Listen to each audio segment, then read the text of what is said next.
তো hello guys, আজকে আবার একটা ব্লগ ভিডিও আরম্ভ করলাম। কিন্তু আমার খুব শরীর খারাপ আছে, ডাক্তার দেখাইতে যাবো সিউড়িতে। তো বাজারে তরকারি নিয়ে চলে এলাম, মুরগি, দেশি মুরগি মাংস, আর ওইদিকে বিক্রি করছে মাছ। তো একধারে মুরগির মাংস আর একদিকে মাছ বিক্রি করছে। তো আমরা নিলাম মুরগির মাংস। তা আনমূলত অভ্যেস প্রতিবারে বাজার যাবে, একটা করে গাড়ি কিনবে। তো এবারেও বাজার নিয়ে একটা গাড়ি কিনেছে, দেখবেন আপনারা। তো ওই ভিডিওগুলো ছিল কালকে। আজকে আবার কালকে শরীর খারাপ ছিল, ওই জন্য ভিডিও করা হয়নি।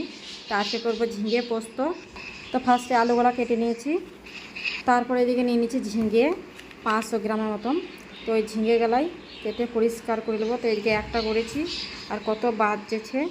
তো ওইরকম সব বাদ দেওয়া হয়ে গেল, আর এইটুকু বেরিয়েলো। তো ওইটাই ঝিঙে আলু পোস্ত করবো। তো ফার্স্টে আলুটা মেজিকে আমি চাপিয়ে দিয়েছি, চাপিয়ে পরিমাণ মতন লবণ দিয়ে দিলাম, আলুটা সিদ্ধ করে দিয়ে দিলাম। তো এদিকে আলু সিদ্ধ হয়ে গেছে। এবার পোস্তটা আমি সিলে বেটে নিয়েছি, আর এদিকে ঝিঙেটা আমি এবার তেলে কষে নেবো। তো এদিকে ঝিঙেটাকে তেলে কষছি, কষা হয়ে গেলেই তারও পরিমাণ মতন লবণ দিয়ে দেবো।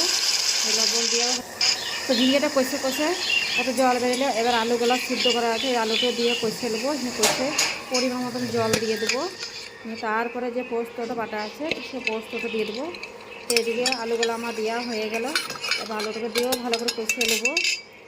এবার আলুটা কষা হয়ে গেল, এবার আমি একটু জল দিয়ে দেবো। জল দিয়ে তারপর পোস্ত বাটাটা দিয়ে দেবো। তো এইদিকে আলুটা ফুটতে লেগেছে, এবার পোস্তটা আমি দিয়ে দেবো।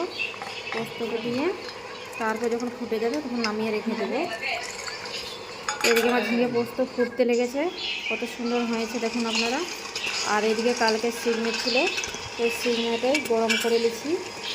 আর একটুকু এটা রান্নার সিগনে, আর একটুকু আছে ওটা সিদ্ধ করা, তো ওটা ভাজি করবো।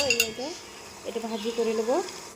তো এদিকে ভাজি করা হয়ে গেছে। এদিকে সবারই ভাতও বেড়ে দিয়েছি।